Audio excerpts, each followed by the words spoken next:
अस्सलामुअलैकुम everyone, this is Ali from mask. तो आज हम करने जा रहे हैं स्पीड कंपैरिजन Redmi Note 8 का Infinix Note 7 के साथ। अब Redmi Note 8 जो है वो रूल कर रहा था मिड रेंज सीरीज़ में अपने स्नैपड्रैगन प्रोसेसर के साथ और वही 1080p रेजोल्यूशन के साथ, लेकिन वही एंट्री की Infinix ने Infinix Note 7 के साथ, जहां दो variant 6GB 128GB 4GB 128GB with Helio G70 के साथ लॉन्च किया गया। आज की इस वीडियो में देखते हैं कि स्नैपड्रैगन 665 जो है वो कितना ऑप्टिमाइज है और यहाँ फिर हमारा Infinix Note 7 जो है वो ऑप्टिमाइज निकल कर आता है। अगर प्रोसेसर की बात कर ली जाए तो यहाँ आपको Redmi Note 8 में स्नैपड्रैगन 665 देखने को मिल जाता है, जो कि 2.0 ऑक्टा कोर प्रोसेसर है। और एक यहाँ पर आपको डिसएडवांटेज मिलेगा कि आपको एंड्रॉयड पाई बेस्ड फ़ोन मिलने वाला है। वहीं अगर बात कर ली जाए जीपीयू की तो Adreno 610 का देखने को मिल जाता है।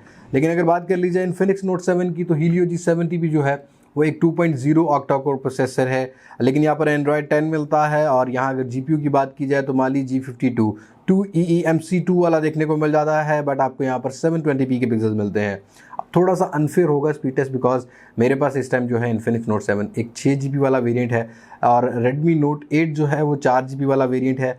फिर भी चेक करेंगे कि यहाँ पर हमें क्या स्पीड मिलती है, क्या Redmi Note 8 अपनी MIUI ग्लोबल के साथ कुछ टफ टाइम दे पाएगा Infinix के XOS ऑपरेटिंग सिस्टम को।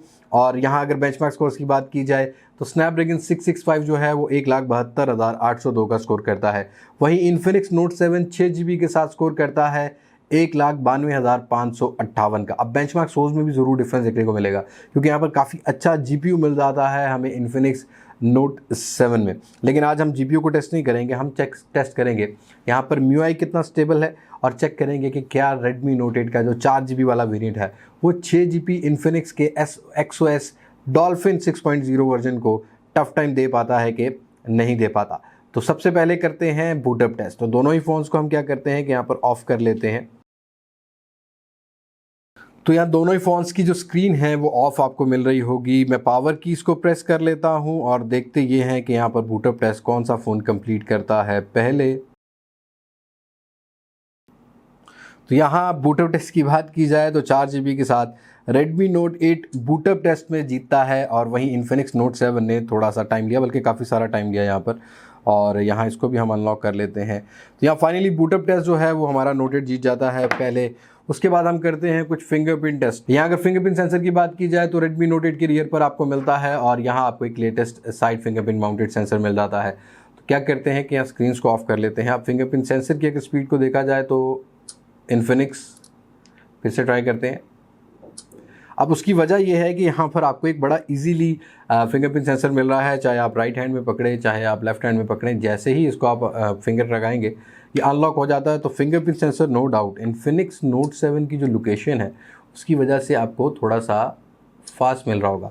वहीं फेस अनलॉकिंग की बात कर लेते हैं। तो फेस अनलॉकिंग को हम इस तरह करते हैं कि दूसरी उंगली से चेक करते हैं। फेस अनलॉकिंग में भी Infinix Note 7 थोड़ा सा क्विक है, Redmi एक मिली सेकेंड ले जाता है। तो यहाँ फेस अनलॉकिंग और fingerprint sensor no doubt Infinix Note 7 का काफ़ी फास्ट नज़र आया। अब ये तो बात होगी फिंगरप्रिंट सेंसर की और फेस अनलॉकिंग और बूटअप टेस्ट की। तो बूटअप टेस्ट में Redmi ने नंबर ले लिया, लेकिन अब चेक करते हैं कुछ एप्लीकेशन लोडिंग टाइम। अब मैंने एप्लीकेशंस को इस तरह सॉर्ट आउट किया है कि डेली लाइफ में जो हम लोग यूज़ कर रहे होते हैं एप्लीकेशंस, जो कि हम अपने नॉर्मली हर फ़ोन में इंस्टॉल करते हैं, उनको हम चेक करेंगे। तो सबसे पहले मैं वाईफाई को चेक करता हूं और टैब्स को क्लोज़ कर लेता हूं, क्योंकि नोटिफिकेशन काफ़ी सारे आ चुके हैं। तो यहाँ जो नोटिफिकेशन है वो क्लोज़ कर चुका हूं, और आपको वाईफाई जो है वो सेम नेटवर्क से कनेक्टेड मिल रहा है। रैम को भी हम क्लियर कर लेते हैं ताकि रैम भी जो है वो कोई ओपन ना रहे। तो रैम में भी कोई मेमोरी ओपन नहीं है। सबसे पहले लोड करके देखते हैं हम कुछ सोशल मीडिया की ऐप्स को, जो कि हम नॉर्मली यूज़ कर रहे थे। तो सबसे पहले फेसबुक, दोनों ही लिटरली साथ हुए, लेकिन मुझे लगा कि यहाँ पर Infinix Note 7 ने पहले एप्लीकेशन को लोड किया। और उसके बाद करते हैं Instagram, Infinix Note 7, Snapchat, Infinix Note 7, Twitter. यहाँ Redmi Note 8 ने पहले लोड किया ट्विटर को। अब कुछ एप्लीकेशन को चेक करते हैं। और सिटीज़न पोर्टल ऐप अगर आप यूज़ नहीं करते तो ज़रूर यूज़ कीजिएगा, हमारी गवर्नमेंट ने काफ़ी रिलीफ दिया। तो हम सिटीज़न पोर्टल ऐप पे क्लिक करते हैं।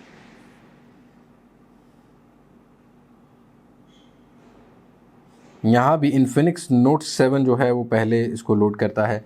यूट्यूब, लिटरली थोड़ा सा पहले हमारा इन्फिनिक्स नोट 7, फिल्मोरा गो, दोनों ही फ़ोन्स बराबर हुए, लेकिन एक हम क्लिप को रेंडर करके देखते हैं कि हमारा जो फिल्मोरा गो वाला जो है क्लिप वो कैसे रेंडर होता है। तो यहाँ ये एक 15 से 16 सेकंड का क्लिप है।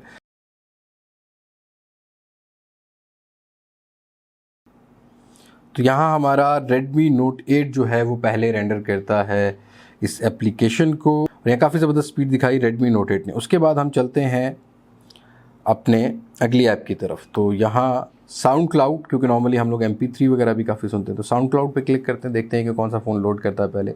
इन्फिनिक्स नोट 7 काफ़ी टफ टाइम दे रहा है इन्फिनिक्स नोट 7 Redmi Note 8 को, लेकिन 4GB और 6GB में थोड़ा सा डिफरेंस तो ज़रूर होगा। अब हम कुछ गेम्स ऐप की बात करते हैं। तो सबसे पहले टेम्पल रन 2 जो कि बच्चों की फेवरेट है। इस तरह की काफ़ी सारी गेम्स हम खेलते हैं, और साथ साथ आपको बताता चलूँ कि यहाँ पर आपको GPU टर्बो टेक्नोलॉजी भी मिल जाती है, मतलब यहाँ पर आपको गेम बूस्टर मिल जाते हैं दोनों ही फ़ोन्स में। लेकिन इन्फिनिक्स नोट 7 ने इस एप्लीकेशन को पहले लोड किया और थोड़ा सा लेट किया हमारे Redmi Note 8 ने। तो मैं क्या करता हूँ कि यहाँ पर हम रैम मैनेजमेंट को चेक करने के लिए इस एप्लीकेशन को खुला छोड़ देते हैं, ताकि हम लोग बाद में रैम मैनेजमेंट भी चेक कर सकें। उसके बाद करते हैं सबवे सर्फर को लोड, क्योंकि ये भी बच्चों की मोस्ट फेवरेट फ़ोन है। तो यहाँ पर देखते हैं कि इस एप्लीकेशन को कौन सा फ़ोन जो है वो लोड करता है। तो यहाँ हमारा इन्फिनिक्स नोट 7 लिटरली थोड़ा सा आगे रहा, लेकिन इसका गेम मोड आगे आ चुका था। तो यहाँ दोनों ही फ़ोन्स मेरे हिसाब से मैं सबवे सर्फर में बराबर कहूँगा। पिन आउट,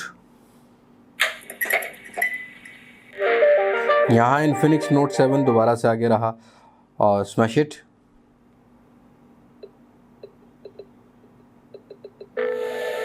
यहाँ भी इन्फिनिक्स नोट 7 ने पहले लोड किया इस एप्लीकेशन को। अब हम करते हैं कुछ हैवी ऐप्स की बात। तो यहाँ सबसे पहले देखते हैं हम PUBG को, कि PUBG कौन सा फ़ोन जो है वो लोड कर पाता है पहले, और कौन सा गेमिंग मोड फ़ोन का जो है वो आगे रहता है। तो दोनों फ़ोन्स को मैं इस शेप में ले आता हूँ, ताकि PUBG लोडिंग टाइम का भी पता लग जाए और यहाँ देखा जाए कि हमें ग्राफिक्स क्या मिल जाते हैं। तो यहाँ एज एक्सपेक्टेड थोड़ा सा आगे रहा इन्फिनिक्स नोट 7 अपने 6GB रैम की वजह से, लेकिन नो डाउट Redmi Note 8 भी अच्छा काम कर रहा है, लेकिन 6GB है तो मानना पड़ेगा कि इन्फिनिक्स नोट 7 का 6GB, क्योंकि प्राइस यही है तो यहाँ पर 6GB जो है वो बेहतर लोड कर पा रहा है, जल्दी लोड कर पा रहा है एप्लीकेशंस को। ग्राफिक्स की बात की जाए तो बैलेंस और अल्ट्रा पर आप मैक्सिमम खेल सकते हैं हमारे इन्फिनिक्स नोट 7 में, और यहाँ आप मैक्सिमम बैलेंस और हाई के साथ, बल्कि स्मूथ के और हाई के साथ Redmi Note 8 पे खेल सकते हैं। GFX टूल वगैरह यूज़ करते हैं तो शायद आपको अल्ट्रा वाला ऑप्शन मिल जाए, और यहाँ पर अगर यूज़ करते हैं तो आपको एक्सट्रीम वाला भी ऑप्शन मिल सकता है। अल्ट्रा फ्रेम रेट और बैलेंस ग्राफिक्स मिलते हैं आपको इन्फिनिक्स नोट 7 में मैक्सिमम, और वहीं स्मूथ के साथ हाई मिलता है Redmi Note 8 में। लेकिन यहाँ पर आपको एक 1080p का रेजोल्यूशन मिलता है, और आपको इन्फिनिक्स नोट 7 में 720p का पिक्सल्स देखने को मिल जाता है, जो कि काफ़ी मेजर डिफरेंस रखता है। वहीं बात कर लेते हैं कुछ अगली एप्लीकेशन की। तो मोबाइल लेजेंड्स भी बहुत सारे दोस्त खेलते होंगे, तो मोबाइल लेजेंड पे क्लिक करते देखते हैं कि कौन सा फ़ोन लोड करता है पहले। तो यहाँ जो है ये आ चुका है, और देखते हैं कि हमारा कौन सा फ़ोन जो है मोबाइल लेजेंड को लोड करता है पहले। तो यहाँ नोट 8 जो है वो आगे रहा, और इन्फिनिक्स नोट 7 जो है वो थोड़ा सा पीछे रहा। इन्फिनिक्स नोट 7 में आपको थोड़ा सा ब्राइटनेस का इशू ज़रूर मिलेगा, जैसे कि अभी मैंने फुल की हुई है, और यहाँ बिल्कुल Redmi Note 8 में थोड़ी थी, तो यहाँ मैं फुल करके भी दिखाता हूँ। अब आपको 1080p और 720p के डिफरेंस भी जो है वो लग रहा होगा, डिफरेंस नज़र आ रहा होगा।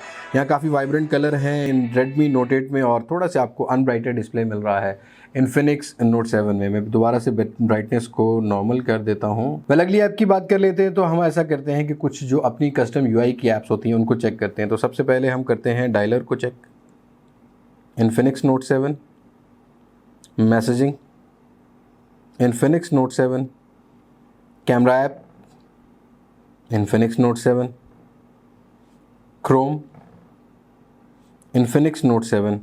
यहाँ हम डाटा शेयरिंग ऐप को भी चेक करते हैं। शेयर इट पे करेंगे क्लिक, और देखते हैं कि इस एप्लीकेशन को कौन सा फ़ोन लोड करता है पहले।